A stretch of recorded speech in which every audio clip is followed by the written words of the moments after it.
Welcome to Pragmatic.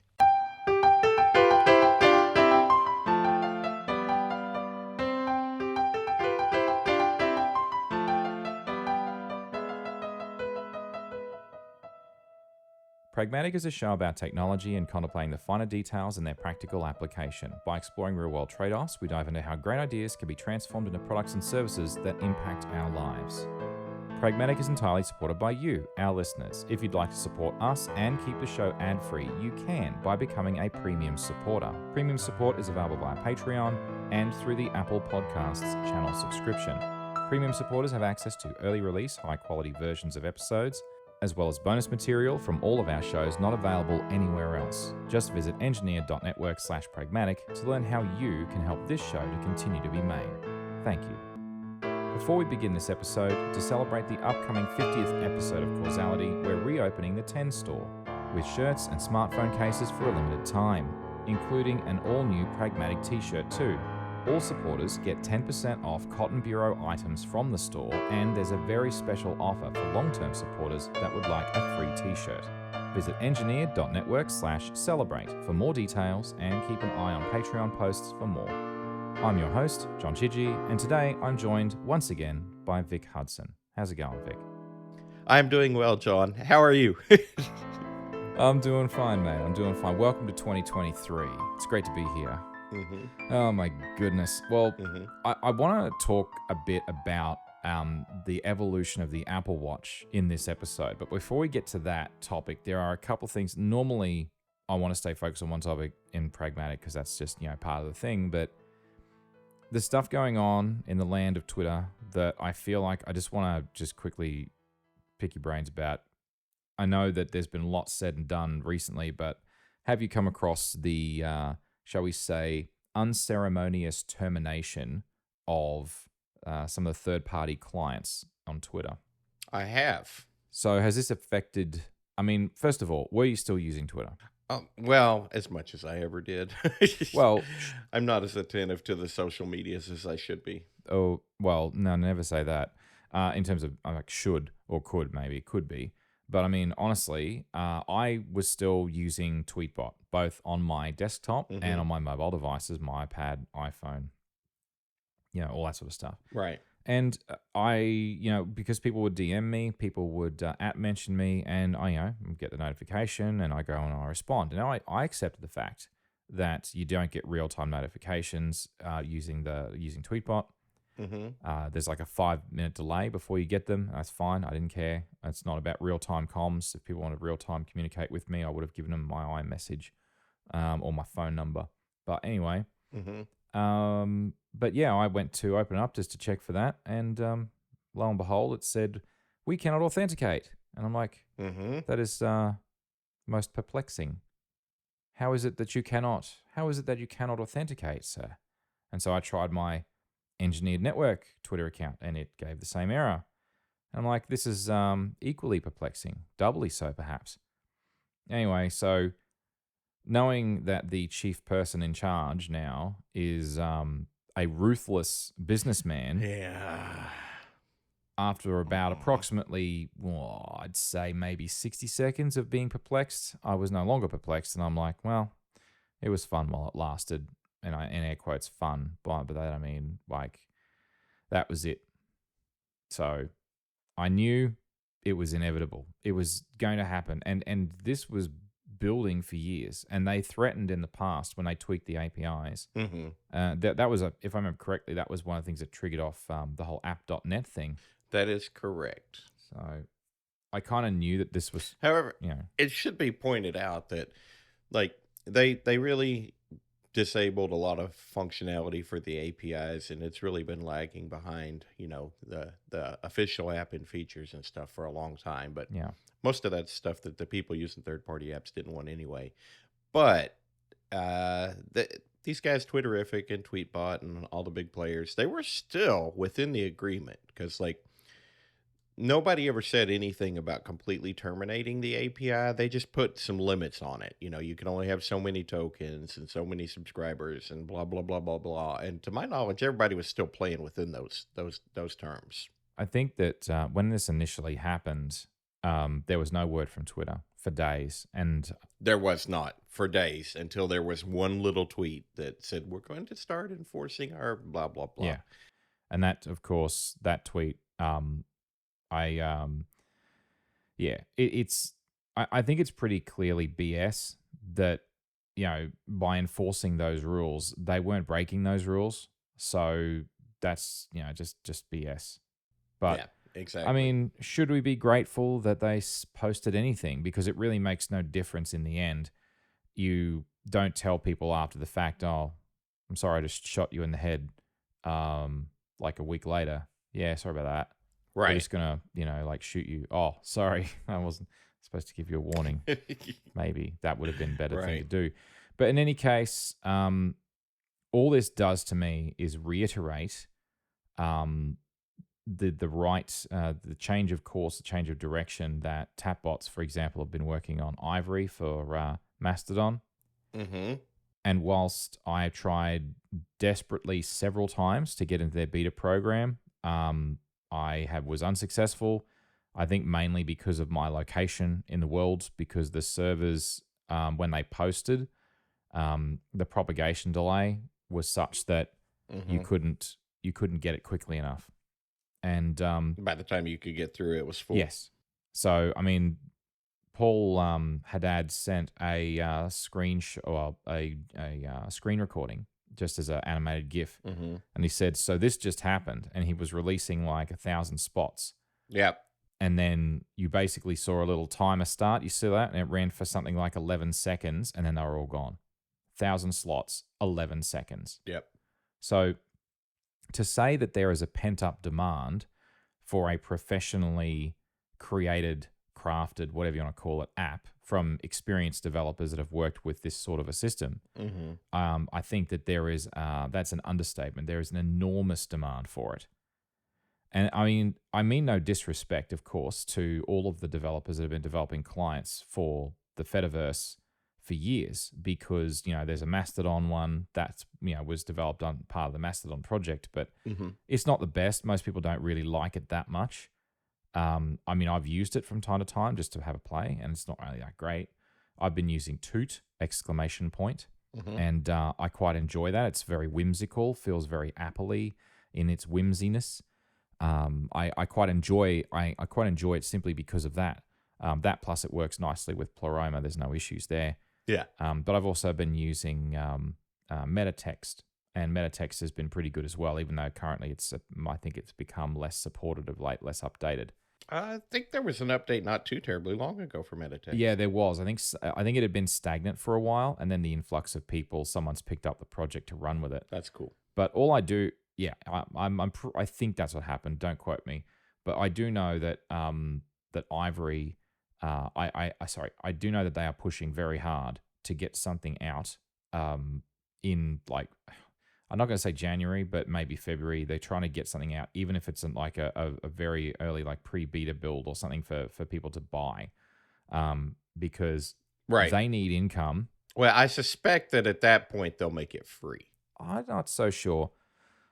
Maybe they will. Well, the thing that I saw was that they were going to open it, they were going to go ahead and put it in the App Store as an early alpha, which if they use that terminology, they could have some trouble with App Store review. So we'll see how they get around that. Maybe they just will avoid using that terminology within the App Store and just put it, on their website or in their social profiles or whatever. But I saw a thing because they were really discouraged that all the test flight slots are full, and I don't think they can add any more if they want to. I think they've literally maxed it out. No, they've maxed it. Yeah. Yeah, but if you're going to put something out there and you're going to call it like an early alpha, I don't personally myself, I wouldn't feel right charging people money for that. But I guess then again, once you create the SKU in the App Store, if you give it away for free, then the people that go ahead and get it, then I guess they're always going to have the app. But they could probably, I wasn't Tweetbot, isn't it on a subscription model now? It has been for quite a while, yes. And I'm happy to pay. So what they could probably do is go ahead and put it out for free, and then when they're like officially ready, then they can throw up a subscription for pro features or whatever. Yeah, I suspect they'll do something like that. So it'll probably get listed for free. There'll be an in-app purchase. There'll be some crippling in it, in order to encourage you to say, oh, look, throw us a tip or whatever else. We'll unlock a couple extra features, and then when it comes out, it'll become a regular pricing model. Right. But people are so thirsty for a professionally crafted app, and it's like It is so nice. Have you got it? Have you? I do. I feel guilty about it right now listening to you talk about it because Mhm. I got it and I'm not paying it a ton of attention, and I feel terrible about that because you actually would really use it and you can't get it. It is very nice. It's so nice that it actually makes me wish I had been using Tweetbot when I cared about Twitter. Yeah. So, okay, here's the thing. Um, I'm no, I don't have false expectations regarding Ivory and the state that it's in today. If it's pre-alpha, like I don't know what stuff is still not working, but I was, at some point not that long ago, things like profile editing wasn't working, follow accounts aren't working, like the whole bunch of stuff that doesn't work. Yeah. I don't care about that. All I care about is, hey, is this going to work with Pleroma? Because I've been running Pleroma now for nearly 4 years, and it is such a, well, to be honest, it's a really great it's great for self-hosted, like a single user instance, Mm-hmm. and it is so much more performant than Mastodon. So you don't need a VPS that's so heavy. Although I have started to run into some of the walls as I've gotten more and more followers. So I am going to have to do something about that longer term. But for the moment, the problem is simple, and that is that Pleroma does, in fact, follow the Mastodon API, but it is not entirely 100% to the letter. So there's a couple of little quirky things that it does that are just subtly different. Mm-hmm. So it doesn't take much to tweak it to support it. But some of the other apps, like for example, I've got something like, I don't know, maybe 15 or 16 different Mastodon clients that I've tried. And at the moment of those, only 4 of them actually work reliably with Pleroma. And it's not because Pleroma is defective or anything. It's just because, those developers are focused on the Mastodon. So I mean, honestly, I think it can't come soon enough. Because it's things like, here's the thing, and I said before, I don't want to be disrespectful of existing developers, but I mean, the problem is that, so the developer of Toot ! Is staunchly against quote tweeting, and I listened back to an episode of Bubble Sort, over the holidays where we discussed where we that. discussed Yep. this, and I said yes, it does support quote tweeting, tooting, posting, whatever. And at the time, what I had neglected to mention is the fact that there is a fork of Pleroma that supports it, and there was a client that supported it, but it was a hack. It wasn't native quote tweeting. And so Mm-hmm. I sort of, when I said that, it was a bit off the cuff, and I probably should have done more research on that. And Mastodon definitely doesn't support it. Right. And so there are developers like developer of Toot! And he is steadfastly against doing quote tweeting, Right. which I think is a ridiculous stance, because I don't think quote tweeting is an actual issue. People ascribe it as being a negative design pattern, and it's not. It's a time saver. I mean, if people are going to be an asshole to you, they're going to be an asshole to you. That's it. They'll just reply and say to your comment, like someone says something inflammatory, and I'll respond if I'm going to be an asshole, and I'll say, I think that you are a such and such because you said something inflammatory, to which I disagree. If they quote tweet you or not, they're still going to do it. Yeah. So to say that one design pattern leads to another is BS. Yeah. What actually causes it, so the algorithmic timeline is what actually leads to it, because the algorithm is designed to boost content that other people have also liked or retweeted. Right. And so the more inflammatory it is, the more it gets amplified. And there is not that same effect is nowhere near as prevalent on Mastodon, the Fediverse, because the Fediverse is a pseudo-chronological timeline. And I say pseudo-chronological Right. because if you think about it, if you've got a server and that server's getting hammered because there's been a popular post on it, there can be delays of 5 minutes, 10 minutes for the propagation of posts from their server to yours. So the timestamp that you get is the timestamp that your like the order that shows up in your timeline is when your server received it. Right. It doesn't go back to the original time of the post necessarily and reorder it. Hmm. So I don't That's interesting. well, it's a side effect of having a distributed system. Right. I get that because it would take things time to propagate Yeah. and stuff. But isn't there the original post date? Isn't Mhm. that metadata is transferred with everything? Isn't it? Well, of course, and there are some clients that will try to do that, but just keep in mind that not every server is time synchronized, and you've got Well, that's true. yeah, and so you've got this problem where you can't guarantee. So there's lots of little fine details. When you start pulling that thread, you realize that the Fediverse is not perfectly chronological, but it's not interfered with Yeah. by an algorithm. So it's only interfered with by, shall we say, random clock drift Right. and propagation delays. So it's not like it's intentional, and it certainly isn't going to amplify anything. Anyway, No, they'd have to routinely invalidate the cache or something, or just routinely resort. Yeah. I don't. well, here's the other thing that That's really interesting. annoys me So- is that I've had multiple developers Mm-hmm. that have been, and because I follow the developers of the applications that I like. Yeah. And I like to see their at mentions. So when they respond to someone, I want to say, oh, yeah. So this person asked them for this feature, which is auto timeline loading. Mm-hmm. And so the developer goes back to this particular person and says, I get this request all the time. And I'm like, maybe that means you should probably take it more seriously. And he says, I don't want to hammer their server with a bunch of unnecessary requests. When you reach the point in the timeline where there's a gap, just tap load more. How hard is that? ? And I'm probably mangling his response and maybe sounding a little bit mean or a bit harsher than it should have than maybe it was meant. But irrespective, it's like what Tweetbot did is, and I'm pretty sure Twitterrific did the same thing, is that as you were scrolling down and you're approaching the next point in the timeline, if there was a gap, it would go back and fetch it before it reached you at the rate you were scrolling. Right. And so, Right. but in some cases where there was a gap, you could still tap if there was still a gap there by the time your finger got to it. But most of the time when I got to that point in Tweetbot, it had already loaded it before I even had a chance to tap it. Yeah. See, it's little things like this Mm-hmm. that's the difference between a well-polished app and an excuse. Right. And there's lots of clients out there for the Fediverse that are quite fine, but they're not as good. Yeah. I don't even know, I'm not even 100% certain if it's fair to say an excuse. I mean, I will definitely agree with you that little things like that are what makes an app very well polished, makes it cherished, loved, and adored, and all that good stuff. Yeah. When you're working on an app, like most of these Mastodon apps, that to my knowledge, Ivory's the first one being tackled by a big studio, and that when I say big studio, they're still, to my knowledge, like 3 or 4 people, maybe something like that. Yeah, something like that.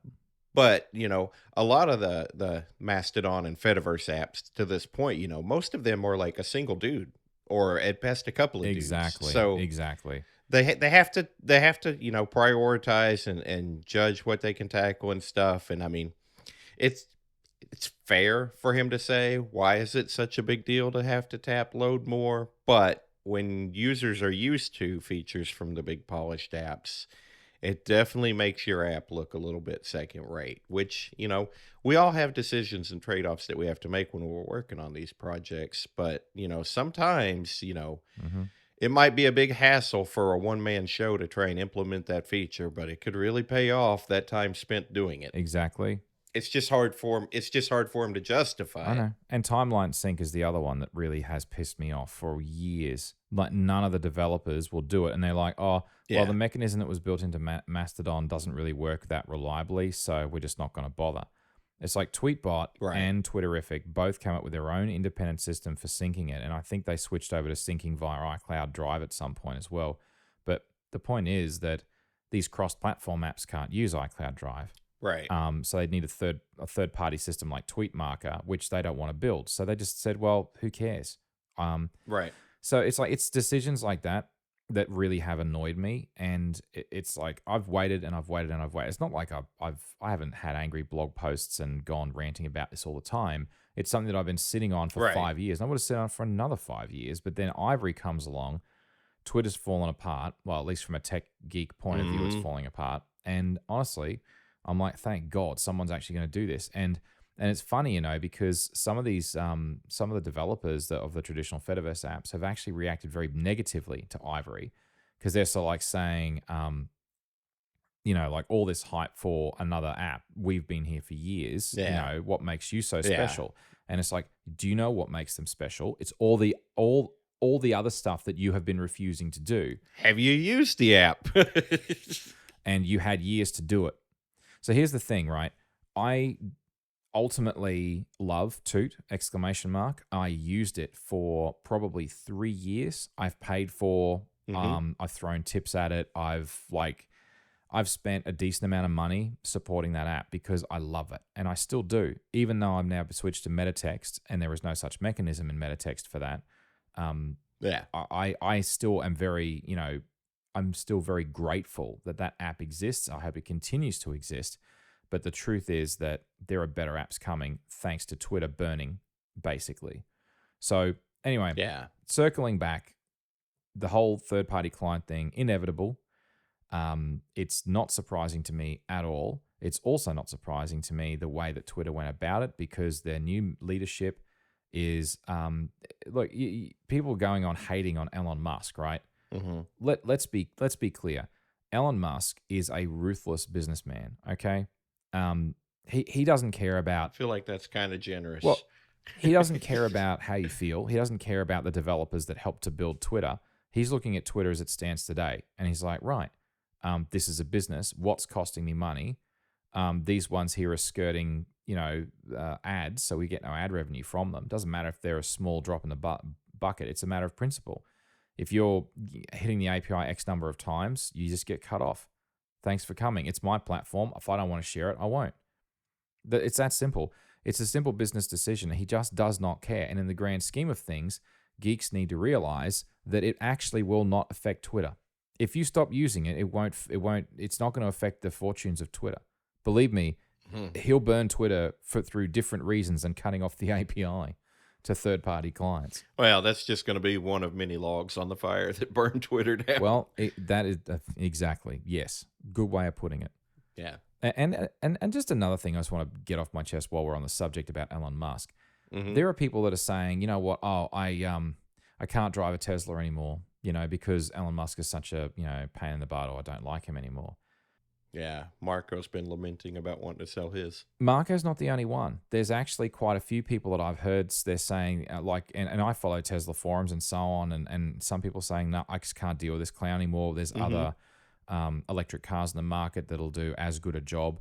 I don't want to support this guy anymore. Right. And you do realize that your, emotional gesture will change absolutely nothing in the grand calculus of anything. It's like, if you like the car, drive it. If you don't, sell it and get one you like driving. Yeah. It's like, do you make a decision about whether or not you're going to buy or sell a Kia based on who the CEO of Kia is, or Hyundai, or pick a brand? So seriously, this is how grown-ups make decisions. Is right. Well, there's this guy that works at the company and I don't like him, so we're just not going to support that company. It's like, I don't understand. It doesn't make any sense. It's not rational. And it's not rational. It's just emotional. It's human nature. Well, they really don't like this guy. They don't like what he's doing. They don't like what the world is learning about him through the way he's handling the whole Twitter thing. And I agree with you 100%. It's not rational at all. It's not necessarily even logical. And then, like you said, they're not really going to hurt Tesla, although I think their stock is down a little bit right now. Well, that's not going to hurt Tesla either, because in the end... No, it's not. But it's just, people vote with their wallets and they vote with their hearts. And right now they're not feeling much in their heart for Elon Musk. Well, I prefer to look at it like this. If people really have an issue with Elon Musk, they should get on Twitter, tell him that he's a jerk, have their account banned, problem solved. Anyway. All right. That about sums it up. Yep. Let's move on, shall we? And yes, and for the record, my love-hate relationship for Elon Musk has been sliding more towards hate than to love in recent times, if you hadn't figured that out. But that's okay. Yeah. All right. Brief mention of the... there was a new Mac Mini, an M2 Mac Mini, and a MacBook Pro, I believe, was released this week. They turned our computers into dirt, John. They did not. I have a M2 MacBook Air, thank you very much. And whilst my Mac Studio is looking very cautiously sideways at the new Mac Mini, if you look at the cost per spec, like if I match specs with my, well, obviously the M1's not as fast as the M2, but if you look at every other spec, it's a little bit cheaper, the Mac Mini, but it's not that much cheaper. And if I were to look at the thermal headroom that's available on this beautiful Mac Studio, I'm not actually annoyed. I thought, oh great, I could have gotten away with a Mac Mini now, but no. I could have technically, wanting to drive the three 4K screens that I've got, but yeah, I'm not having buyer's remorse as a result of this release. No, I think you're going to be fine with your Mac Studio, and I'm really fine with my M1 Max MacBook Pro. So I don't know. That's just it's my thing. I always say they turn our machines into dirt. It's more in jest than anything. They're a pretty decent spec bump and a speed bump, but honestly, they're a speed bump. I'm not really lusting after a new MacBook Pro because mine is still the greatest machine I've ever had, and I think it's going to continue to be that way for a long time. And I don't feel like the difference from M1 to M2, it's nothing compared to the difference from Intel to M1. Oh, for sure. So yeah, I think our machines are going to hold their weight for a long time. Oh, I absolutely agree. And I think that the testament to how successful the M1 is as a system on a chip is evidenced by the fact that it's in practically every Mac, and that they stuck with it for, 2.5 years? iPads now, too. And iPads, yeah, true. So it's a pretty solid design. Yeah. There hasn't been any major issues associated with it as far as I can tell.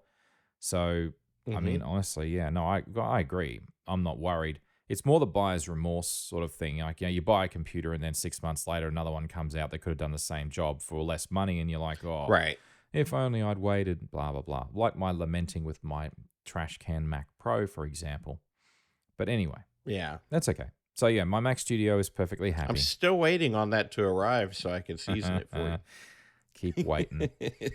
All right. I didn't have anything else to add on that. I just wanted to point out.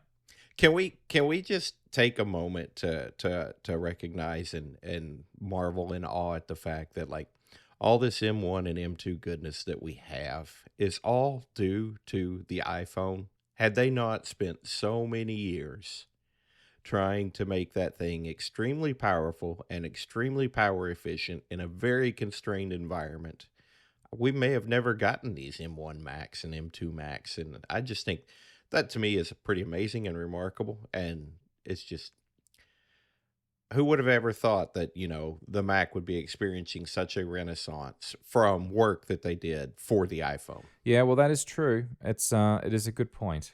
And Apple's investment in the ARM architecture, in part due to that situation, I mean, clearly it's taken a long time to pay off. And I just want to add, though, that it's not just that for me. It's also the fact that Intel dragged their heels for so many years and struggled. That is a big factor, too. Yeah, and I feel like those two things, like Intel pushed Apple down this road, and I suspect that there'll be people at Intel that are kicking themselves for the fact that they did not give that. Yeah. They didn't push hard enough to evolve and move forward with their designs seriously enough. They thought they had the market cornered, and now they've lost a massive slice of it. There's only one Mac left now that still has an Intel chip in it, and that's the Mac Pro from 2019. Right.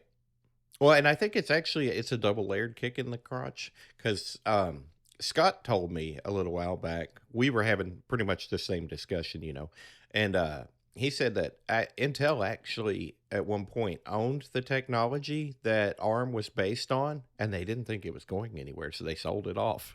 Yeah, actually, I did know that. And not only that, they well, what's the expression? They doubled down on their complex instruction set code, CISC processors. They doubled down wrong. Well, they did. I mean, don't worry. It worked well for them for a long time. Yeah.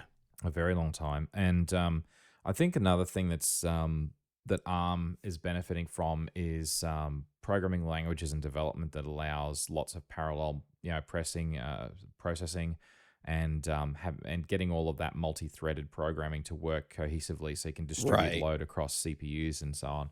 So I mean, a lot of that stuff as well has enabled that to work because Yeah. you kind of had two choices, right? Either you went for a highly powerful single core, with a complex instruction set, or you went with ARM, Mm-hmm. which is reduced instruction set code.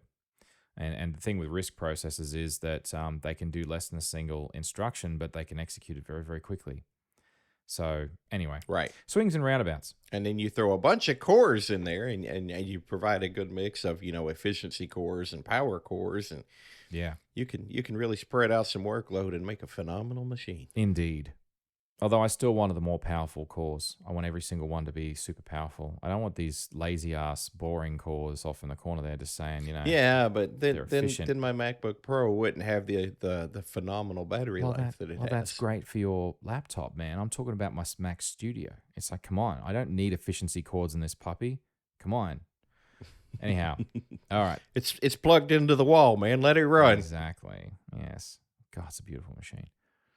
All right.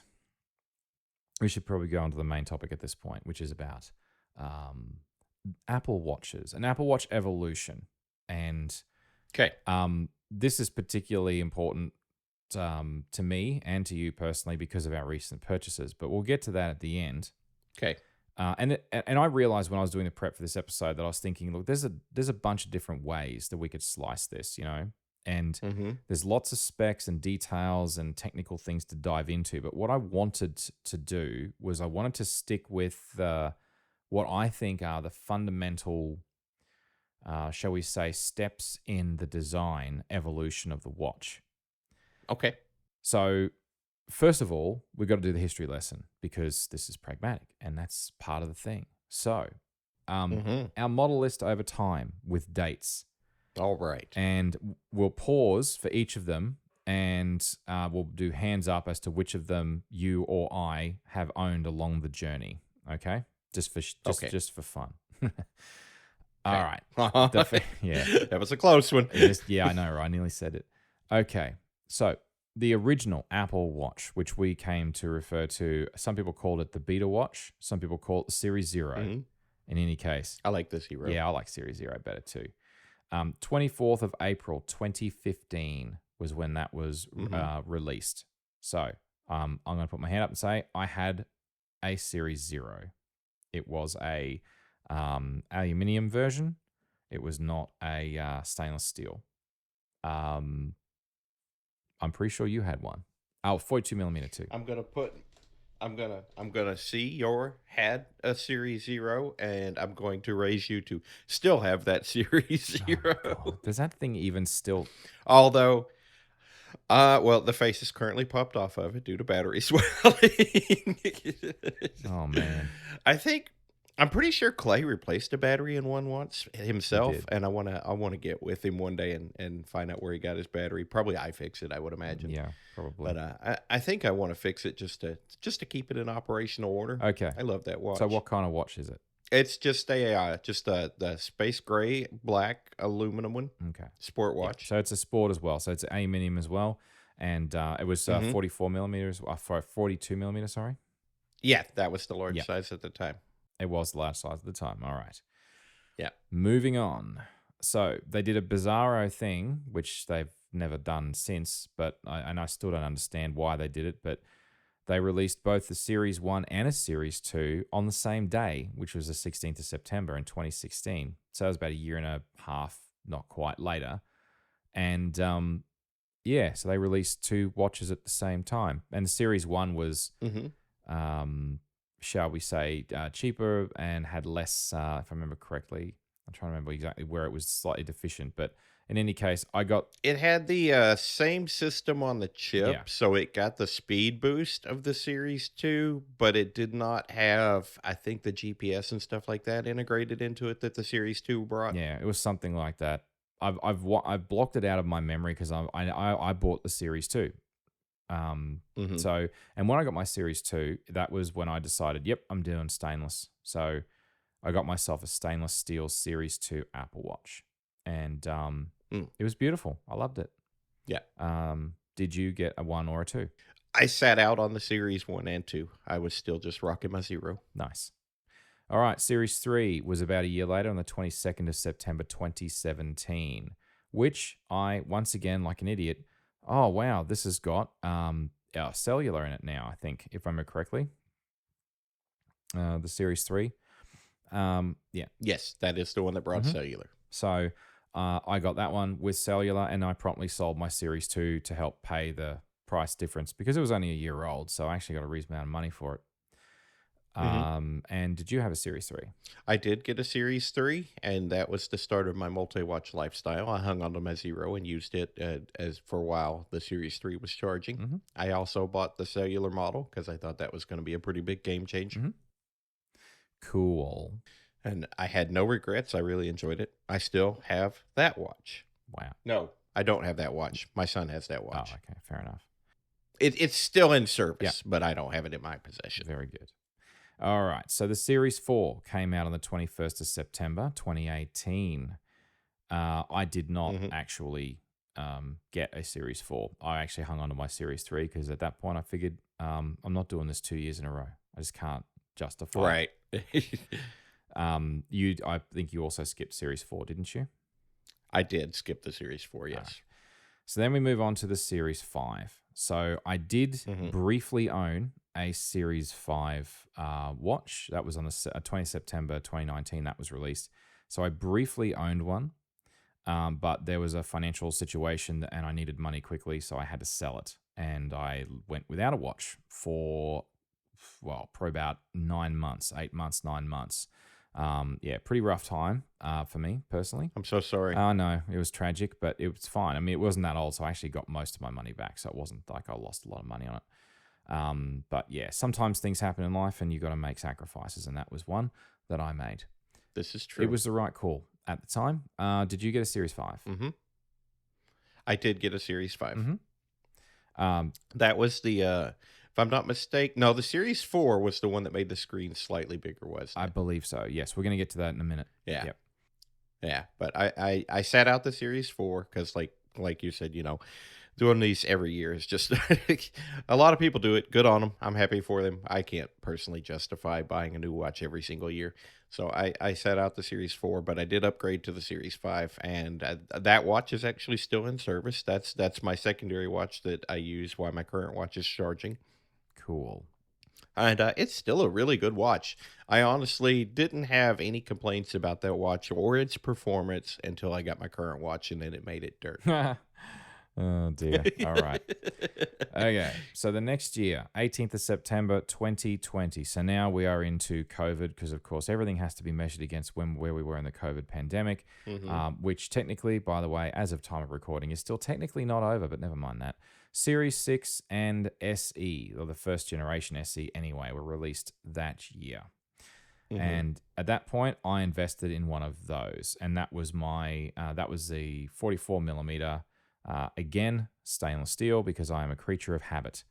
And I did not get an SE. And at that point, my Series 3 by this point had been handed down to my oldest son, who still uses it today. And it still works today, and the battery just makes it through the day. Although it had a swollen battery, had the battery replaced for free. Thank you, Apple. Yes.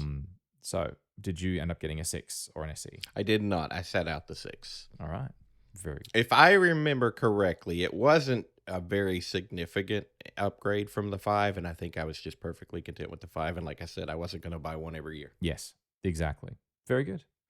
Right. Series 7, 15th of October, 2021. So we're getting closer to today. And the Series 7, I think the big selling point was the bigger screen. Right. And it was now a 45 millimeter would have been what I could have gotten. But, having just spent money on a nice stainless steel Series 6, it was still fine.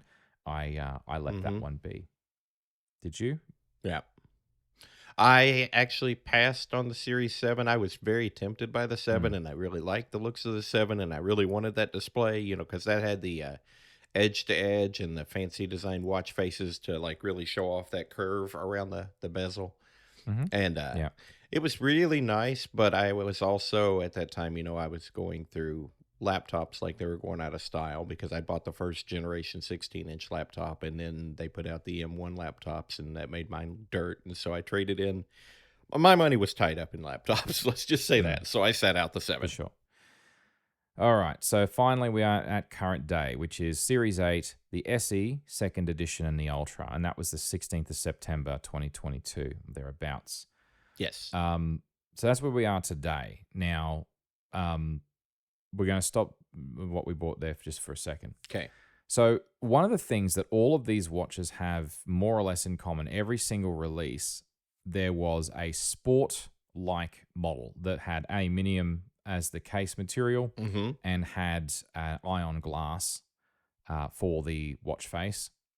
And generally the back was made out of ceramic that goes against the skin. Mm-hmm. You know, bands are not really I don't want to talk about bands too much in this episode, but you know, I did a whole episode with Marco about watch bands back in 2016. If you really want to listen back to it, there'll be a link in the show notes. But one of the things that was really interesting in this period, because I had a Hermes for most of that time, I think.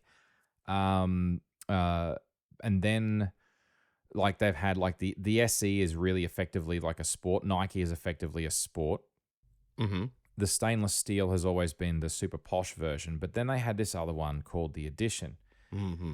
And the thing about the Edition is that it was one of those weird ones that's come and gone and come and gone. Mm-hmm. And they've really tried a bunch of different stuff. So first of all, the Series 0 edition was famously available in 18 karat gold, which is like yellow or rose gold.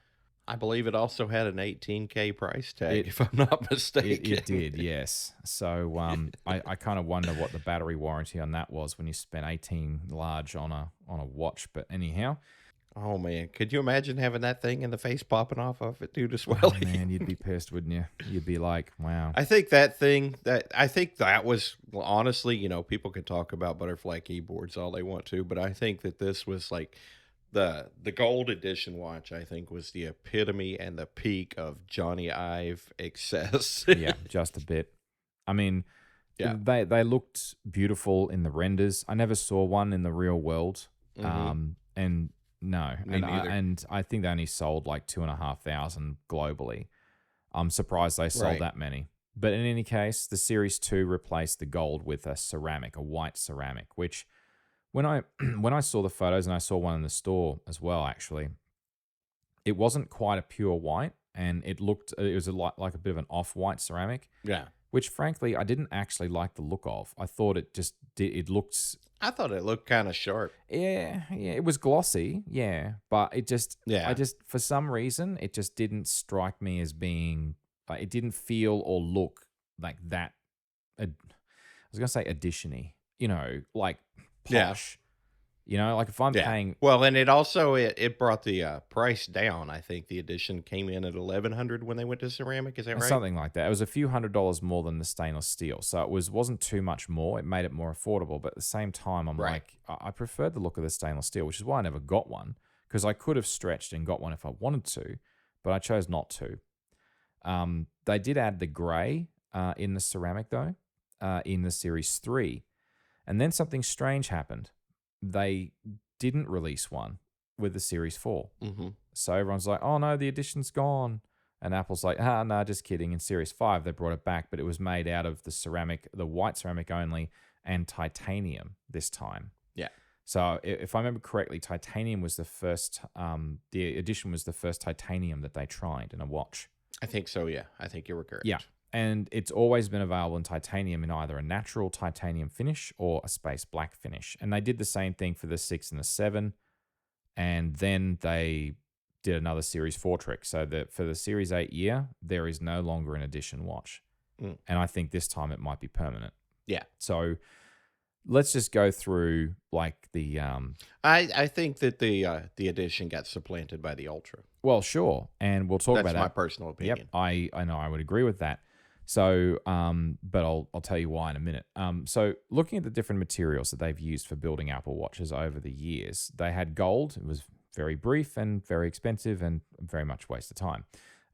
Stainless steel, you've got aluminium, ceramic, and of course titanium. Mm-hmm. So the most recent material that they've actually trialed is titanium. And I feel like titanium is more expensive than stainless steel. Mm-hmm. Some people don't like the look, but you can't argue with its strength to weight ratio. It's quite light compared to something like stainless steel. Right. All right. Now, let's talk about the evolution of the styles. And by styles, I'm talking about like effectively the sizing, and the sizing is a bit odd. And I find the sizing odd because we start out with 38 millimeter and 42 millimeters. That's like, Mm-hmm. so that was kind of, like essentially a measure of the screen size, not precisely, not pixels exactly. It was all very roughly.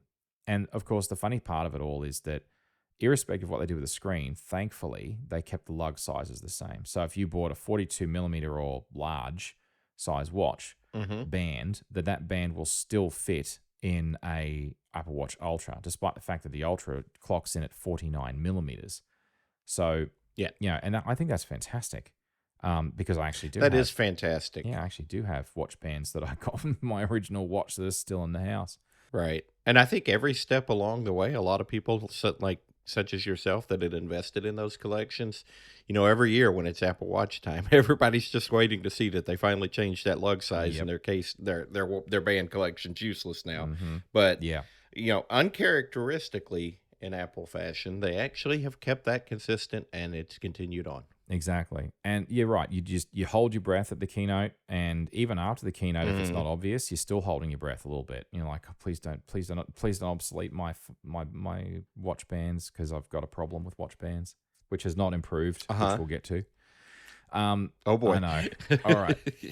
So talking about this sizing then, so effectively, if you were to look at the Apple Watch as just like a watch from the outside, what does it actually look like? And what it actually looks like is Series 0, 1, 2, and 3 are all effectively the same original size and design, more or less. A little bit thicker, a little bit thinner, subtle variations on the color of the dot or circle on the dial on your digital crown, I should say. It's like effectively unchanged. All right, you had the two sizes. Yeah. When we got to this, especially with the 0, 1, and 2, you had to look. I don't know if you could actually look at those and identify which model was which. Well, considering that the 3 brought the red ring on the crown if you had the cellular model, so that one kind of stood out at a glance. You could tell it was different, but well, in fairness to the 1 and 2, they came out in the same year, so the difference between the 0 and the 1/2 is only 1 year. But yeah, you're right. That's true. Unless you really knew what to look for, you couldn't tell the difference. And so when it came to the 4, 5, and 6, we started to see, okay, time for some thinner bezels. We're going to go for a different size screen, and they upped the 38 millimeter to a 40 millimeter, and the 42 millimeter to a 44 millimeter screen. Mm-hmm. Thankfully, lugs still fit. 2 thumbs up. Thank you, Apple. But that larger screen meant they could do different watch faces, and some of them had more complications, and they could have more information on the screens.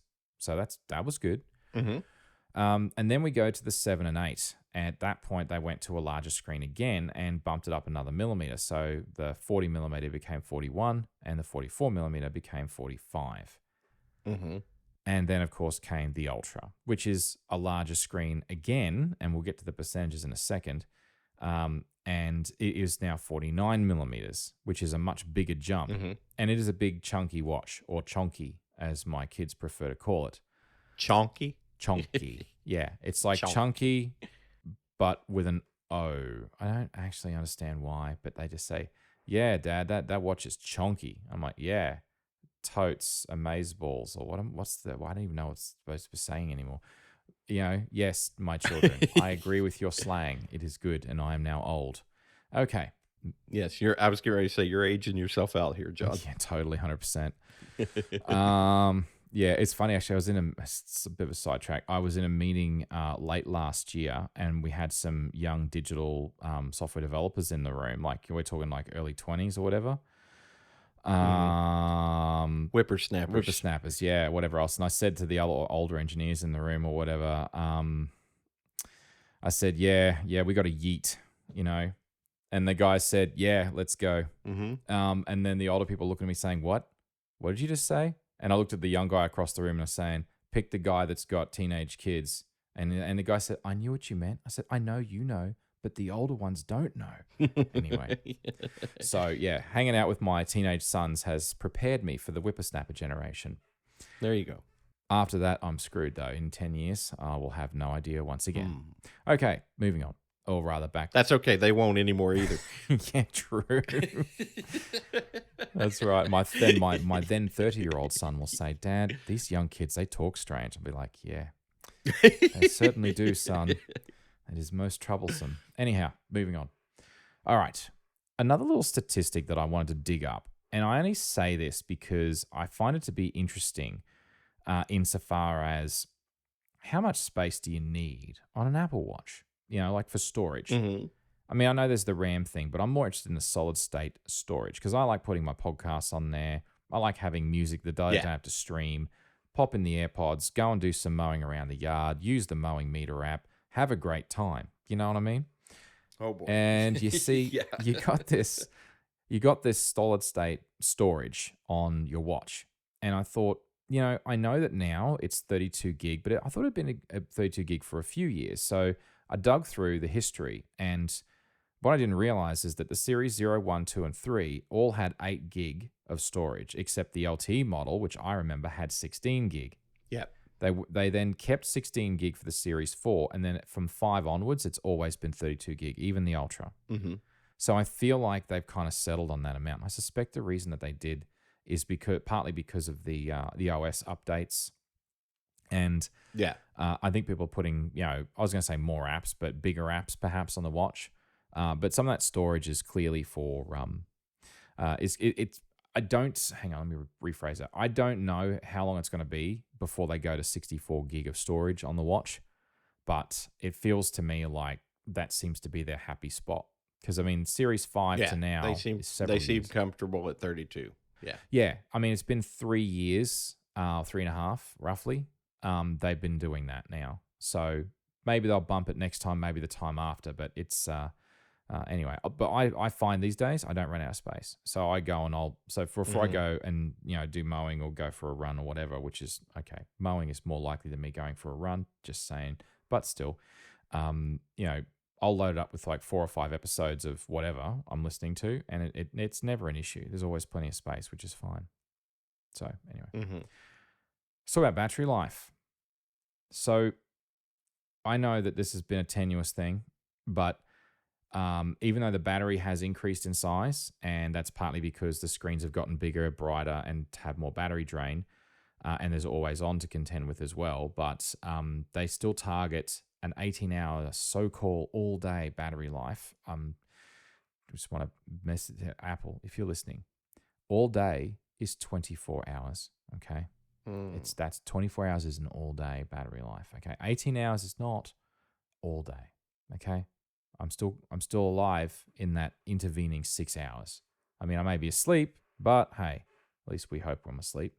Yeah, but I mean, you should be sleep tracking, right? Exactly right, and I can't do that if there's no charge in my watch. Anyway, so there you go, Apple, pay attention. But the good news is that the Ultra... This is why I always have 2. Well, just good for you.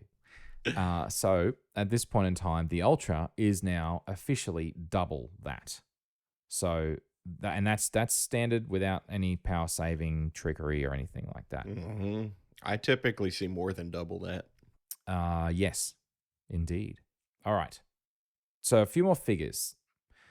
One of the things that when I was looking into whether or not I get an Apple Watch Ultra was how much heavier is it? It's obviously bigger, 49 millimeters, although it's made out of titanium, and I'm used to a stainless steel Series 6, 42 millimeters. So what was the difference? So for me, I was going from 47.1 grams to 61.3 grams. There's no escaping it. It's bigger. The battery's bigger.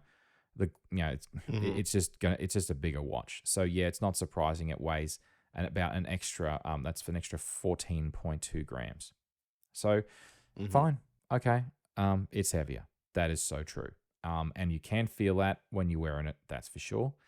But never mind. And the other dimension that I wanted to look at was the thickness. So 10.7 millimeters for the stainless Series 6 stainless steel, up to 14.4 millimeters for the Ultra. So yes, I do actually bang it on more things because I'm, Yeah, me too. it's inevitable. Twice the brightness in terms of nits. No, not the things that suck the blood out of your scalp. No, this is the brightness nits. I'm just saying. Okay, not the Okay. parasites.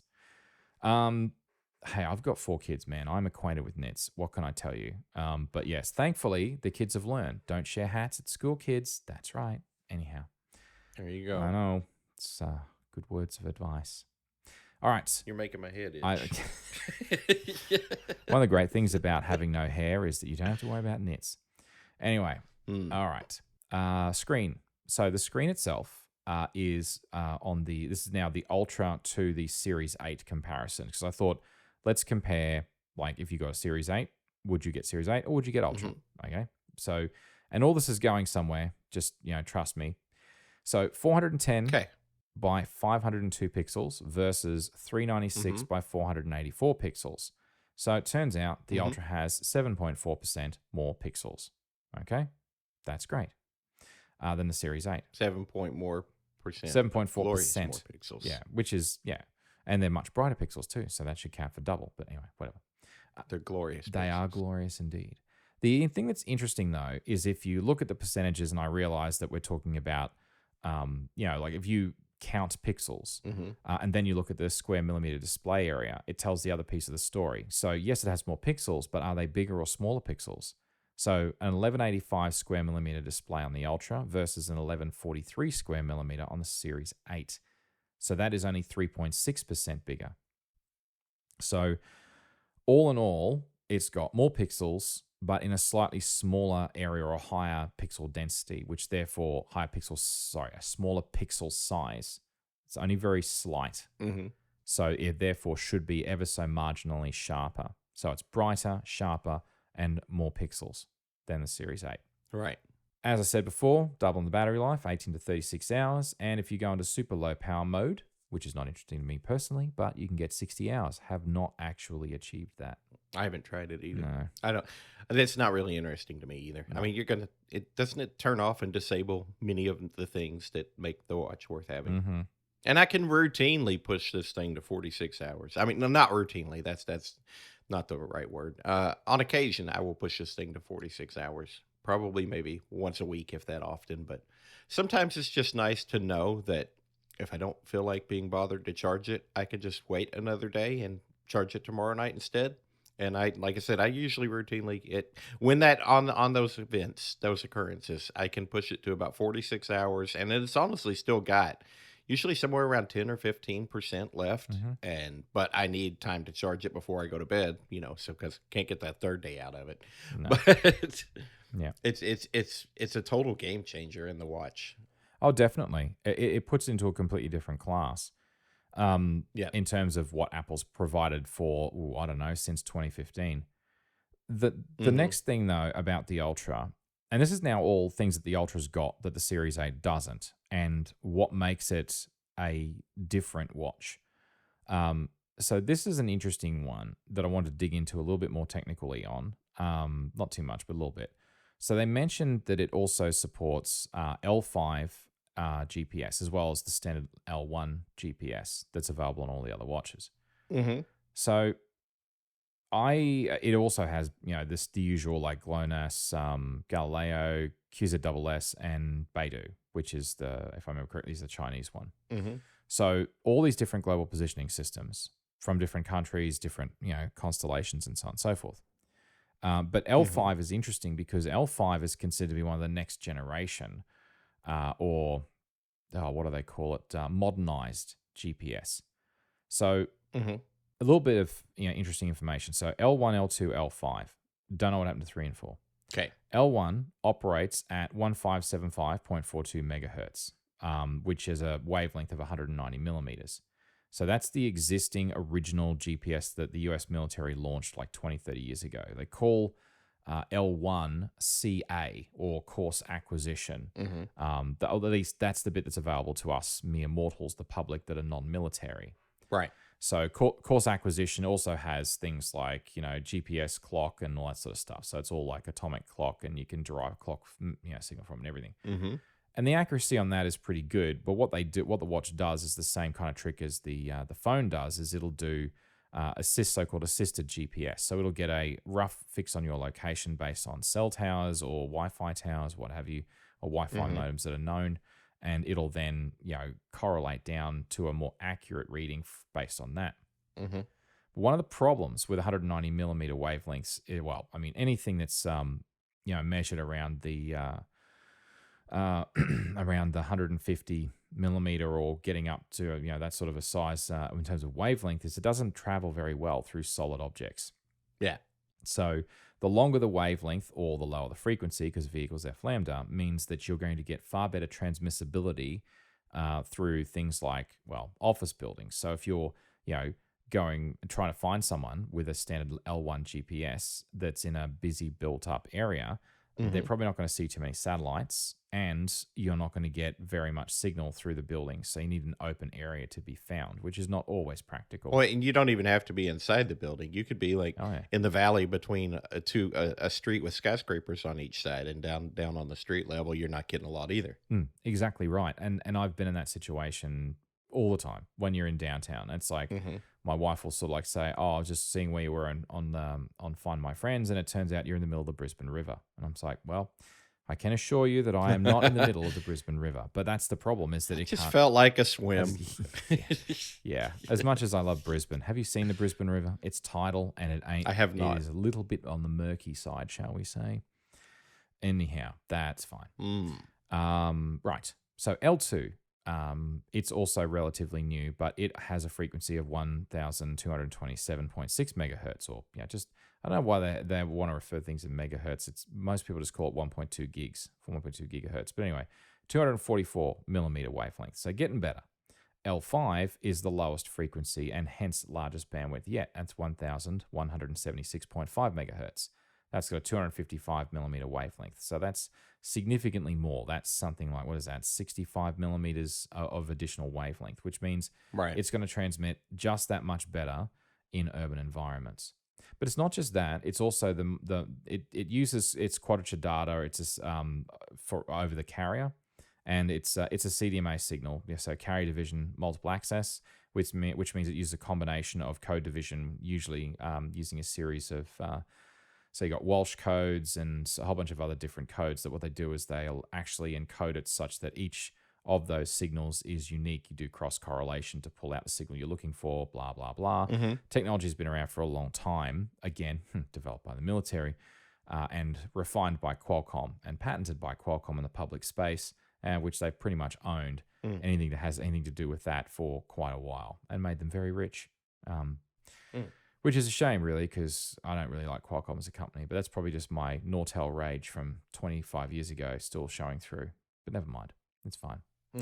Okay. But yes, so this is considered to be modernized GPS. And sometimes in the GPS biz, they call it the third civil signal, L5. The original satellites started getting launched in 2010 as a proof, and we are now up. They've been gradually launched over the last decade and a bit. We're now up to 17 satellites as of time of recording, and by 2027, they plan to have 24 in total. Clearly, they're not launching on SpaceX because they would have had them all up by now. Maybe they've got cash flow problems or part supply problems. Who knows? But in any case, it is still usable today, although it does not have as good a coverage as it will when there's 24. But they'll have spares in the constellation, so to account for failures. So I imagine it's probably close to its best resolution that you're going to get. The other thing that's interesting, the channel bandwidth on that is 12.5 megahertz, so it's a reasonable bandwidth, but it's also, and most importantly, double the power that's transmitted. So L1 and L2 is relatively it's half the power. So this is essentially double. So that also will help getting through built up areas and dense foliage, for example. And in terms of testing the accuracy of it, well, this afternoon when I was doing the mowing, I had my Apple Watch on, listening to some ATP, as I sometimes am known to do. And I was tracking my workout because I knew it would track my GPS position with my Apple Watch Ultra. And you can actually see the individual lines that I mowed down to, I guess, the Nice. accuracy. You could actually see the paths. And I'll take a screenshot of it and put that in the show notes. Nice. It's pretty impressive, huh? It is. So I actually had a prototype for mowing meter that never actually saw the light of day that was doing this with the phone. nice. And that's pretty accurate. It's pretty good, eh? So, Hmm. all right. So, successful test, I would say. So, yeah, that L5 makes a difference. What's happening in this one corner of the yard here? There's one very erratic, very long Uh, path out all by itself. that is where I ran out. So, if you trace back from the red dot where I stopped it, that's right next to the deck. So, if you follow that line Oh, okay. back, I was going to. That's when you made your beeline back to the garage. That's yeah, basically. And then I stopped tracking the Okay. workout. So yeah. And you can make out the driveway because if you look on the larger zoom in, you can see Mhm. essentially the front driveway is the long rectangular blank area where I didn't mow because it's bitumen or tarmac, as you Mhm. may say. And then the extension off to the right before you go to the shed is the other long rectangular piece. And the light grey section is the front of the house. Okay. There you go.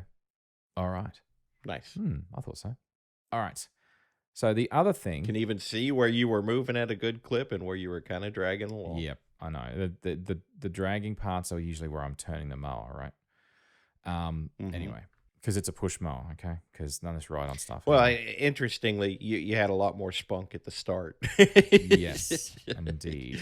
As you get over closer to the red dot end of the spectrum, you were slowing down pretty good. Oh, I was. All right. So the next thing is the action button, which is the other big difference because none of the other watches have Yes. this extra button. So previously you had the power button. Mhm. Then you had the digital crown, which you could push in as a button. Now on the other side, you also have the bright orange, flat oval shaped button. Mhm. And at the moment, the action button can be configured to do a multiple range of different things. So it's the first really configurable button that we've had in the watch. Yes. So the current list as it stands today, and this is purely a software thing, is, well, obviously you can, well, not obviously, but you can actually disable it because it can be annoying sometimes because I keep bumping it accidentally. But it can also be a light. It can do the alert sound, which is loud, but nowhere near as loud as I thought it was going to be. Mhm. Stopwatch. You can set waypoints or backtrack. You can enable dive mode. You can enable a workout, and you can select which workout by pressing it multiple times. Mhm. And you can assign it a shortcut, which is pretty much any shortcut you like. So you could argue you could make it anything you really wanted, but there's a limit to what the shortcuts can do on the watch. So yes and no. Right. I have mine originally set to light. I then tried workouts, realized that sucked, and went back to light again. What do you use your action button for? Yeah, that's mine's the flashlight of all those things. It was the most useful to me. Yep. Yeah, Yeah. I agree with that. Very bright. Very, very bright. It's a nice flashlight. Yeah. All right. Now, here's the next thing that's interesting about this watch, the Ultra Watch Ultra, over the others, and that is how much water it can withstand in terms of depth. Because the thing I found interesting is you got to dig into the fine print to do the real apples to apples comparison, because all they say in the bold print is it can withstand up to 40 meters, which is 130 feet of depth in water for diving to EN 13319. Mm. And I'm like, okay, I'm not a diver, okay? And I didn't Right. consider that as necessarily a plus because I intend to become a diver at some point. So I did a little bit of digging, not too much, into that particular standard. So, so it's actually a DIN standard, European standard, and that particular standard is specifically for diving accessories, depth gauges, and combined depth and time measuring devices. Mm. So that whole 40 meter of depth thing is specific to diving. And of course, the whole point of it is that if you want to install the Oceanic Plus app, Mhm. it'll become a fully featured dive computer according to their marketing blurb. Different people that are divers Mhm. who have done reviews, in other words, not me, have said that as a dive computer goes, it's probably bare minimum. It's probably good enough, but would they say fully featured? They would not. So there are better dive computers out there than this thing. But then again, Yeah. you also have to pay a subscription plan for Oceanic Plus to work. So Mm-hmm. not only do you need the watch, but you also need the subscription plan, which is over and above and not part of any of the existing subscriptions. Like it's not part of Apple One or anything else. Yeah. So, I mean, I can kind of see why they do it, but I don't know. If I was an avid diver, I guess you'd be just like, yeah, it's a no-brainer, maybe. But then again, if you're a diver already, would you be ditching your dive computer for this watch?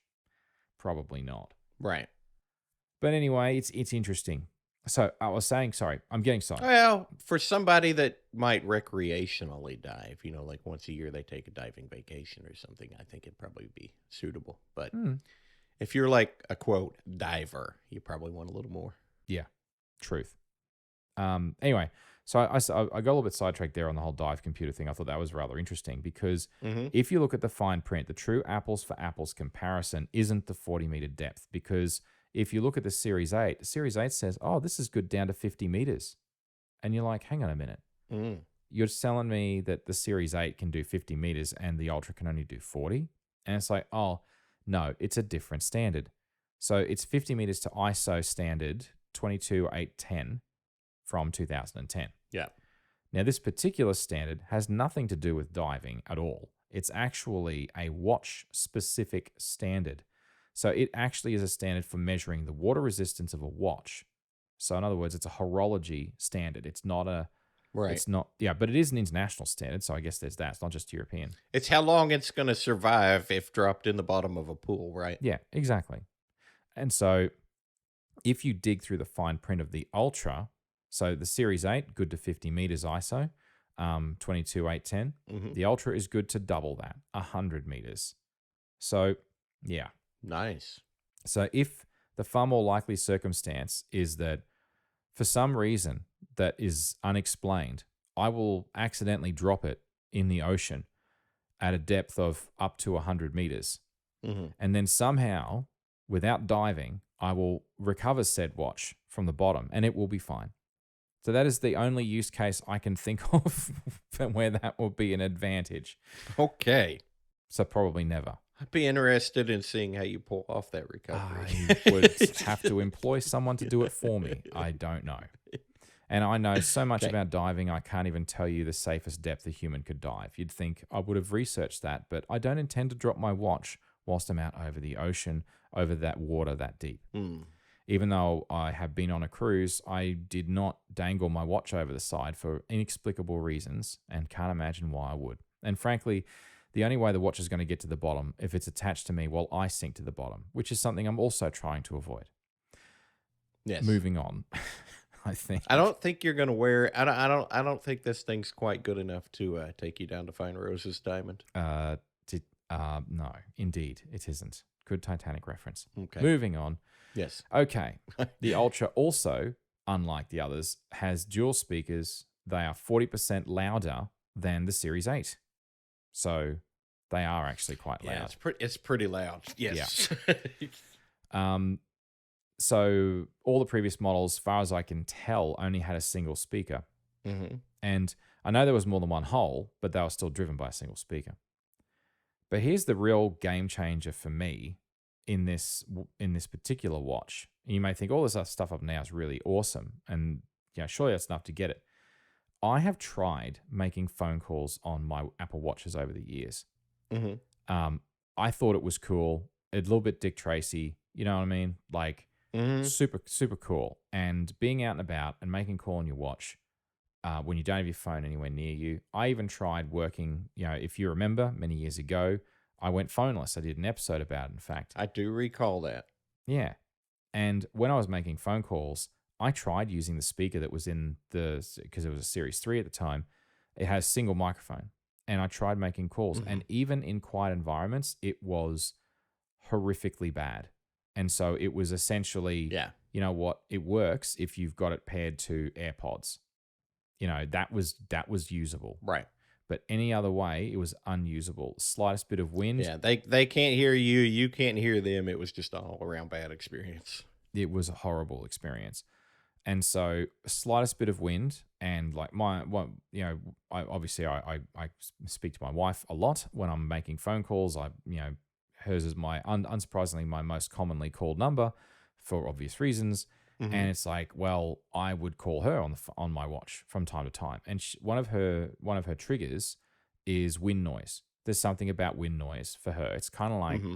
fingernails on a chalkboard kind of thing, and she cannot stand it. So she will get to that point where she says, if you can't like cut that wind noise out, I am going to hang up on you because I just can't listen to that noise. I can't even hear you properly.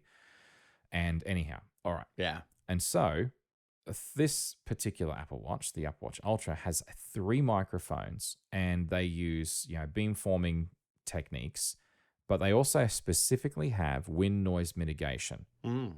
So that I have trialed, even I wasn't standing in the middle of a hurricane, cyclone, or typhoon, choose your word for the same thing, or a tornado, Hmm. or a twister, or a willy willy, which frankly is actually what is referred to in Australia for those that live out west. But anyway, dust devils. Here in Kentucky, we just say Nader's coming. Oh, natives coming. Nice.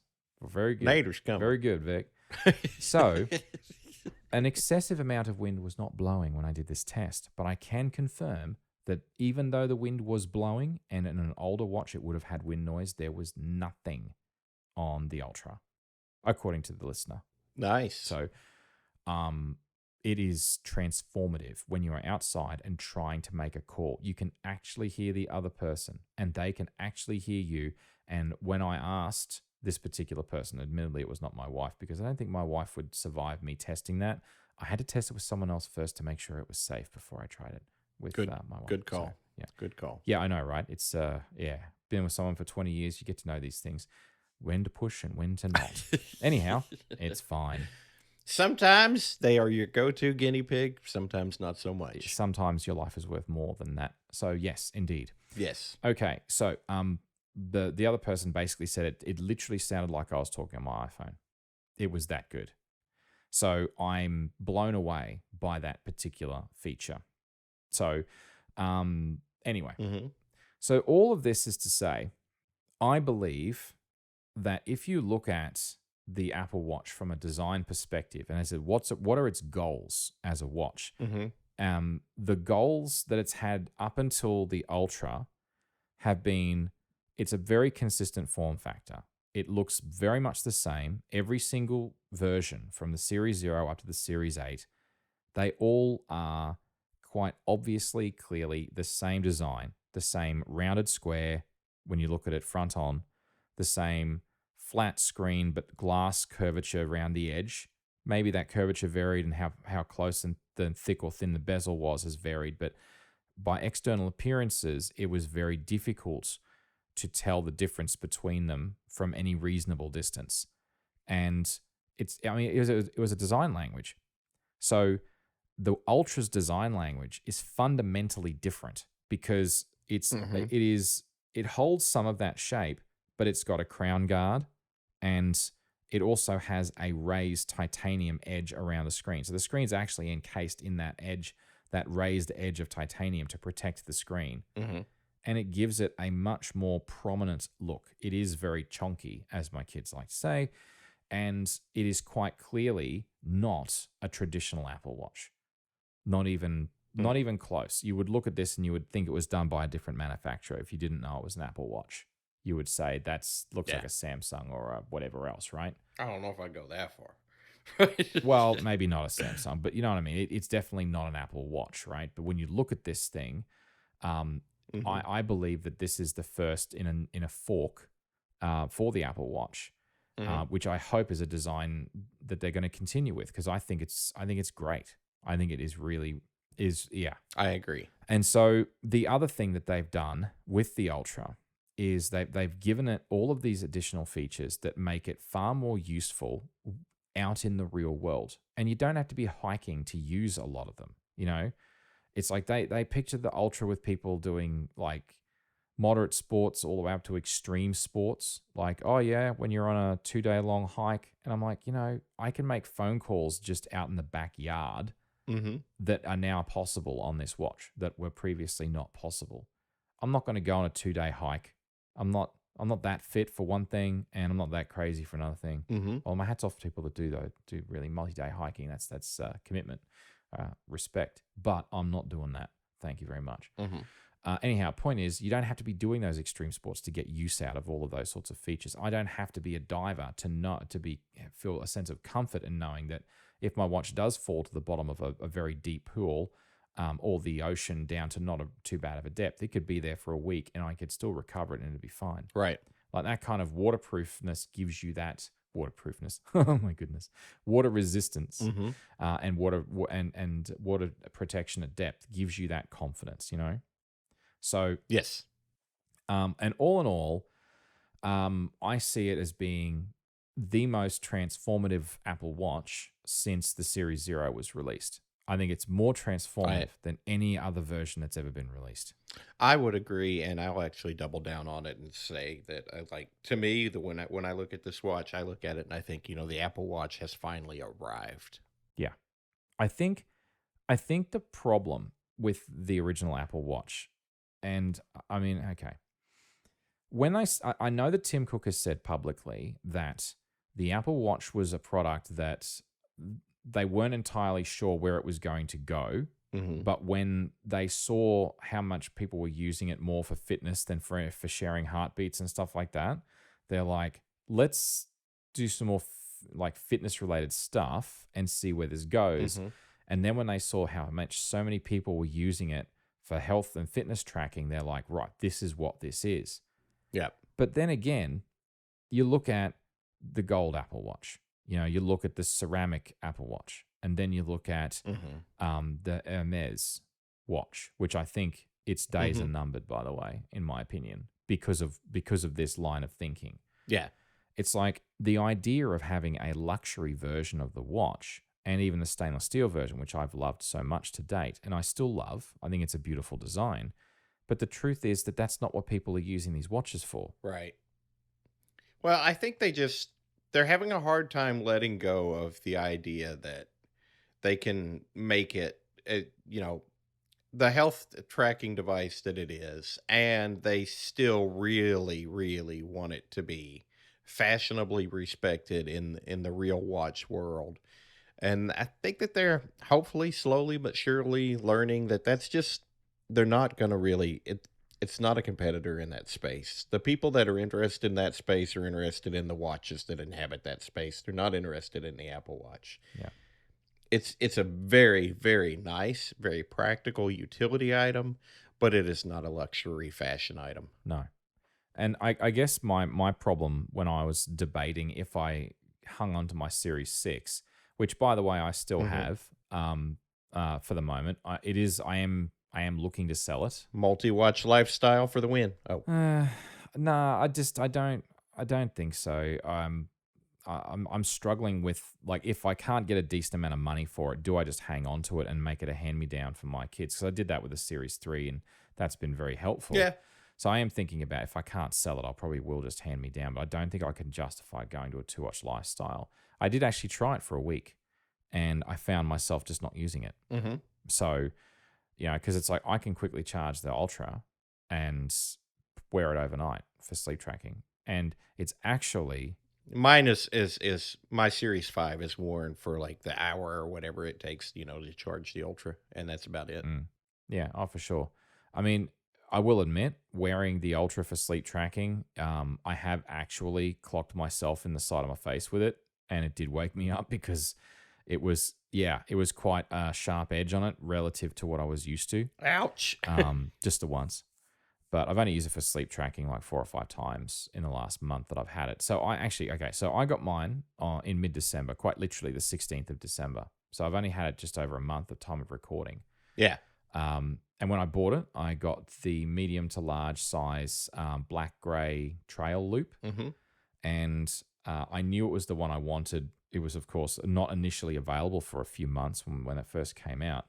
But this watch band, I honestly don't know what they've done with the materials, but this thing feels so comfortable. It is a soft, it's got a nice sort of very gentle, faint furriness to the outside and the inside of it. It just feels super comfortable on my on my skin. Mm-hmm. I suspect it'll suffer the same problem as my Velcro. Don't call it Velcro. Sport loop Mm-hmm. bands. I think they call it hook and loop. Hook and loop, yeah, great. Hook and loop. Don't call it Velcro. Anyway, insofar as I think it's going to absorb my sweaty sweat smell and eventually will Mm-hmm. become less than palatable, shall we say, to wear. And Mm-hmm. you'll smell me coming probably. I don't know. So I'm going to try. Oh. Yeah, but I've gotten better at washing that one out, and then eventually the band eventually did wear out at the loop point with the lug. So I ended up throwing that one out. It lasted me about 2.5 years, though. I wore it almost every day. It was my favorite watch band. This is now my favorite watch band. Anyway, but I also decided to invest in the Midnight Ocean band, which, That's the one I have. I know. And you remember how I sort of may have been not so complimentary about that particular band? I early think on? on Bubble Sword I used the word I have that band that you're trash talking. Yes, I think that is how you phrased it. But the thing that's interesting is that I actually went and I tried it on, and I sort of Mm-hmm. stood in the store just wearing it and running my fingers over it, and I realized that the holes in it that they are put in there clearly so that they can put the retaining clip in, and you can adjust where the retaining clip goes. Mm-hmm. That they actually make it much softer than you would think. Yes. And so wearing this is Yes. actually still quite comfortable. And because it is adjustable, I think I made that you point. did. And because it is adjustable, I decided, look, I've got an Apple Watch Ultra. I want to get another Ultra band. Mm-hmm. And so I got that band, and that's a waterproof band. I can take that in the swimming pool. And when I was out doing the mowing, for example, I would wear that band, so I'm not absorbing sweat into this one so much. Right. Yeah. And honestly, the only other one, which is, of course, the Alpine Loop band, I tried it on in store, and I don't know how to describe it. I didn't like it. It felt so imprecise and sloppy, and it was either too tight or too loose. I think it looks pretty. I think That's it about looks it. pretty, but man, that thing just looks like it's gonna get really cruddy looking very quick. Well, when I was in the store, Mm-hmm. my son was with me, my oldest son was with me, and he's looking at me trying on this Alpine Loop. This is only a couple of weeks ago, actually. It's in early January, and I was debating if I get it or not. And he's like, Mm-hmm. are you seriously going to get that band? And he told me from his opinion all the things that were wrong with it, like it's not a very precise fit. Mm-hmm. It looks almost like a bit like a NATO band, sort of, but not in a good way. And he kind of talked me out of it, and I'm glad he did, because I think in the end I just really didn't like it. I was trying to justify liking it, and I'm like, oh, then I'll have all three, Ultra watch bands, and it's like, Yeah. but I'm never going to wear it, so why would I buy it? So I just no, that was it. I spent my money on something else. Right. So I've worn it to work now for the first 3 weeks of the year, Mm-hmm. and I've rocked it most days with my good old 42mm stainless steel link bracelet, which I have now had for nearly 6 years. Nice. And that link bracelet is still going strong. I got in there and I pulled apart every single one of because they're all easy to remove, Mm-hmm. all the little segments, and I've cleaned them all out with a fine brush and everything, and made them all nice and polished up, and it looks, I wouldn't say good as new, but it still looks Wow. great. And the two-tone, Every single segment. that comes apart anyway. Okay.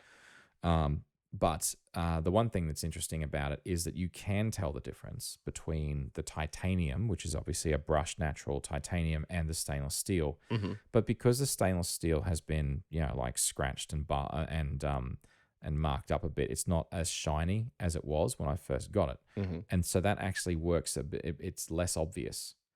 So unless you're really looking, Yeah. Well, you sent Clay and I a picture of it, and I thought it looked pretty good together. it does. It does. It looks pretty good. And that's what I've done. But I tell you what, it is, like, you put the stainless steel link bracelet on plus the Ultra, Mm-hmm. this thing it's hefty. You can feel it. Like when you're walking, I would you imagine. need to burn Yeah. more calories on the left arm than the right, because you're moving the watch and the band with it. It's like you're working out with those little half-kilo weight things, man. Anyway. The Apple Watch curl. The Apple Watch curls. You got it. Exactly. That's why I'm more ripped on my left-hand side, see? Anyhow, Oh my. oh, yeah, right. Yeah, okay. You believe that, you'll believe anything. It's probably a disturbing picture for listeners. My apologies. I didn't mean that like that. Mm. Anyhow, but the thing is, it's not really a going out watch insofar as it's not like a dress watch.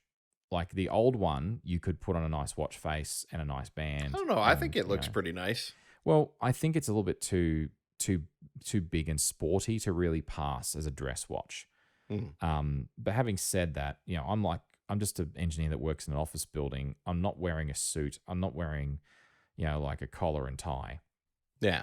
So does it need to be? And I guess the answer is how often do I actually go up dressed to the nines, so to speak, and have to wear a dress watch? It's like I don't even have a dress watch that works anymore. Like I have one, but the battery's long dead. Mm-hmm.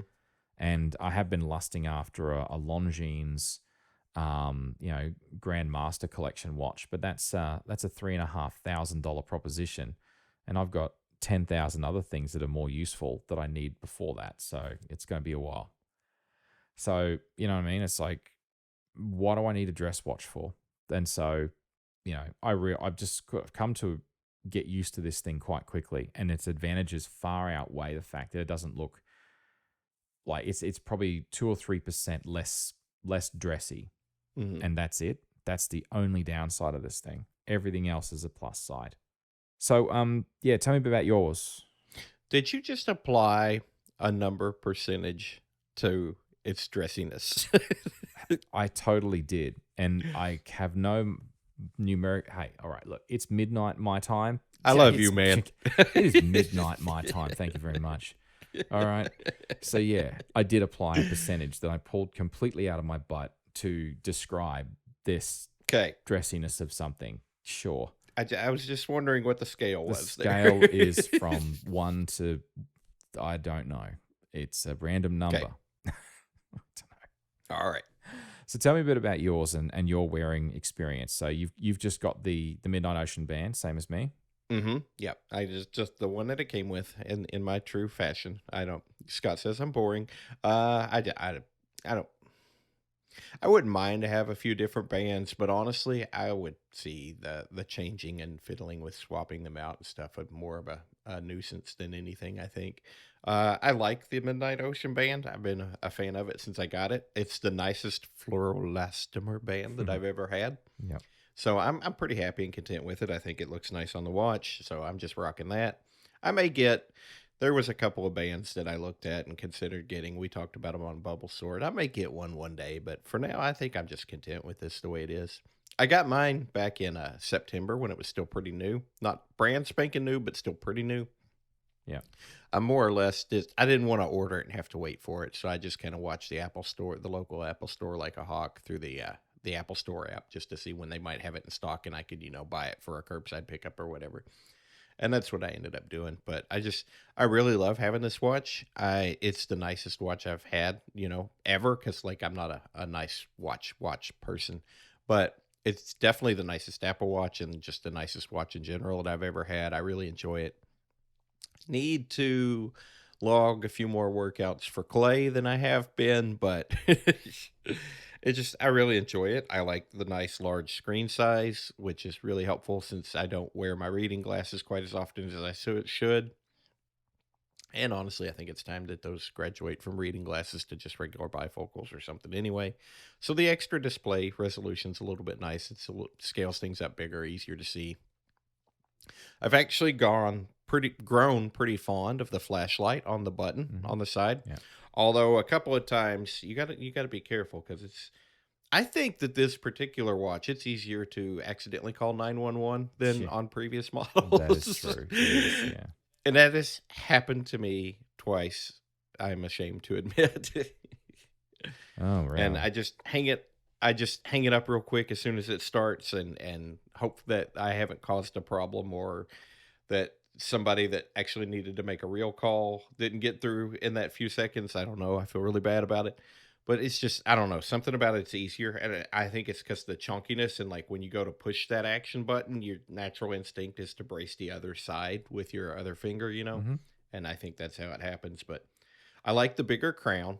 I like the I like the crown guard on it. I I'm actually a big fan of the titanium ring around the screen, in large part just because I think that, like, it's finally something fresh and different for the Apple Watch.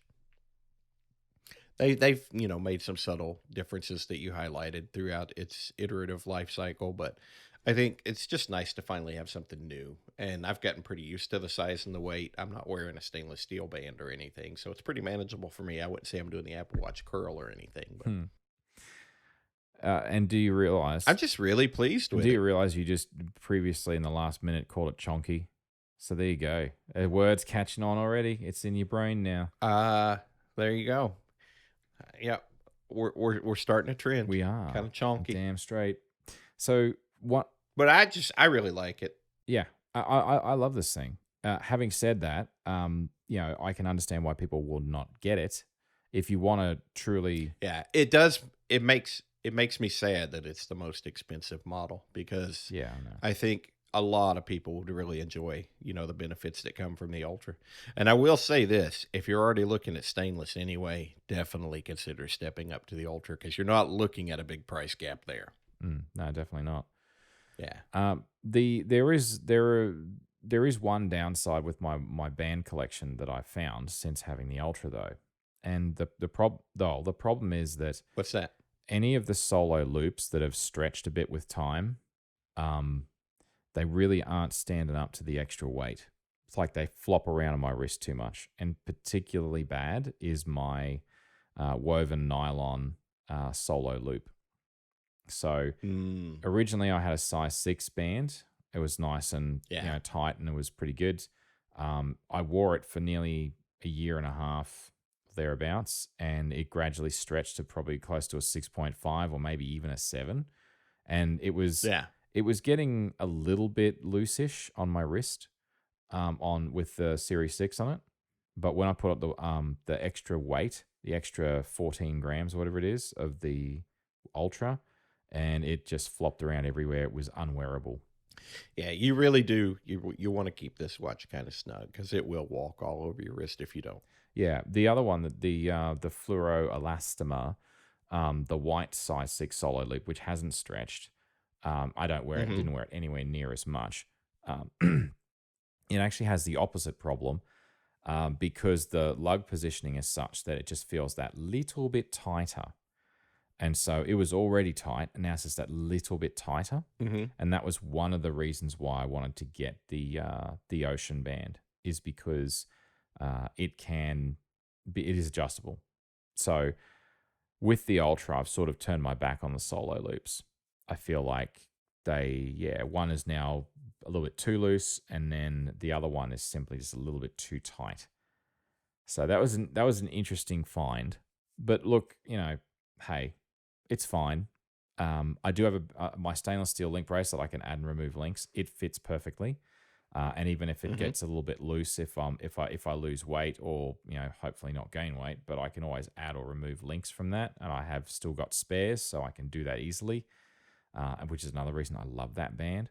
Hmm. And I also have the adjustable. I've got a black nylon band, one of the older bands you can't buy anymore, and obviously that's adjustable. That works fine. It's a standard buckle.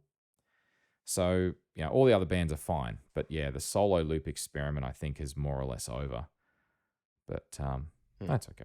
All right. Did you have anything else that you want to add about the watch and so on before we wrap this up? I think the only other thing I would add is like what I said, about being sad that it was the most expensive model because I think a lot of people would enjoy it. I really look forward to some of the benefits of this watch trickling down in Mm, future models of Apple Watches. yeah. That battery life is such a game changer. It is so nice. And I don't know that they'll ever be able to achieve the battery life that they have on this one in the smaller sized watches, but I would think that they could port some of it into the larger sized one. I don't know. Yeah. I think possibly that might be something that they do. I feel like, And I think that the other models could benefit from an action button too. yeah, that's what I was going to say Like I actually. don't I don't know if that's going to stay forever a permanent, ultra only feature, but I think all the watches in general could probably benefit from an action button, and that seems pretty reasonably doable in the other forms. Yeah, that's true. What I was going to say about this watch is that I feel like the Apple Watch Ultra is the Apple Watch that Apple decided that it is the embodiment of what they finally realized the Apple Watch really was being used for, which is for Yeah. fitness tracking and for, sports and activities. It's Hmm. like that. Prior to that, there was confusion as to whether or not that's what it would be used for, and they went down the Yeah. path of, small, lightweight, aluminium. This is what you need, but it's like, Hmm. but no, it's not, because your watches get beaten up, and you don't want that. Yeah, there's definitely a trade-off there. Like one of the reasons that I actually ended up with the Ultra is because, all of my watches prior to this when they were always the aluminum sport watch.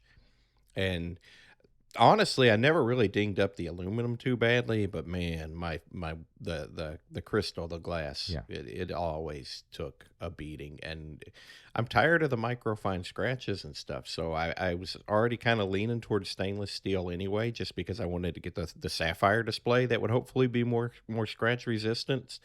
And then once they announced the Ultra, and you look at the price point and the fact that it's like, depending on what watch you're looking at, it's only like $50 more, mm, and you add in all the rest of the battery life and the larger display size and the titanium, and to me that's a no-brainer. yeah. Oh, I agree. It is absolutely a no-brainer. So this is also my justification to myself as to why I got one. But I mean, in the end, I do believe that Hmm. this is the watch that Apple have been wanting to make once they figured out what the biggest market for their watch is.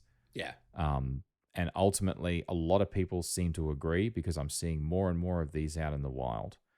And I know from stuff that Marco has said in different forums that a large percentage of his listeners that have Apple Watches have Apple Watch Ultras. Yeah. So I think that it's probably will come as no surprise to people that have been using the watch for a while, that have even the slightest interest in doing more than just checking the time on it. Yeah. I think the Ultra is the way of the future, and I think that we'll see a more focus on that, and there'll be more Ultra options in the future as well. It won't just be the one model. That'd be nice. Alrighty. Well, if you want to talk more about this, you can reach me on the Fediverse at Chidgey at engineered.space, or the network at engnet at engineered.space. If you're enjoying Pragmatic and you'd like to support us and keep the shows ad-free, you can by becoming a premium supporter. Just visit engineered.network/pragmatic to learn how you can help this show to continue to be made. Thank you. A big thank you to all of our supporters. A special thank you to our silver producers, Mitch Bilger, Kevin Kosh, Shane O'Neill, Leslie, Kellen Frodelius Fujimoto, Jared Roman, Joel Ma, Katarina Will, Dave Jones, and Mark Oates. And an extra special thank you to our gold producer, Stephen Bridle, and our gold producer known only as R. Pragmatic is a podcasting 2.0 enhanced show, and with the right podcast player, you'll have episode locations, enhanced chapters, and real-time subtitles on select episodes that you can also stream Satoshis and boost with a message if you like. There's details on how, along with the Boostergram leaderboard, on our website. Don't forget, we're celebrating the upcoming 50th episode of Causality, and we're reopening the 10 store with shirts and smartphone cases for a limited time, including an all-new Pragmatic t-shirt too. All supporters get 10% off Cotton Bureau items from the store, and there's a very special offer for long-term supporters that want a free t-shirt. Visit engineer.network/celebrate for details, and keep an eye on Patreon posts for more. If you'd like to get in touch with Vic, what's the best way for them to get in touch with you, mate? That would probably be. I don't know. I hesitate to plug the Twitters anymore. You'll notice that there are no Twitters in the outro of this show anymore. Yeah. Just look for me on the Fediverse at I've got a Vic Hudson 1 at fediverse.cu, but I think I'm actually in the process of transitioning to Vic Hudson 1 at app.net. The naming of the app of the app The naming of that was instance questionable, right? Right. That's okay. Anyway, Because they wrote out, I guess they probably couldn't get the real No, they couldn't. app.net. that ship sailed. So they It's I like to entertain myself by saying app.net. But that is actually the way it is. It's just this one dot is the word dot, and the other dot is an actual Mhm. dot. So maybe Yes. we should instead of saying .net, we should say stop.net. Hmm. As in like full stop, like they used to do in Telegram days. So Yeah, but that's app not as dot fun as stop saying net. app.net. Well, app.stopnet. Oh my god. Okay, excellent. Well, you know what? App.net. Oh my god. All right, app dot dot da da da da da da. A special thank you. Oh, now you're in Morse code. Oh, da da da. A special thank you to all of our supporters. Big thank you to everyone for listening. And as always, it's a pleasure. Thanks for having me. It's always a pleasure having you back on the show. Thanks for coming on, Vic. Thank you for having me, John.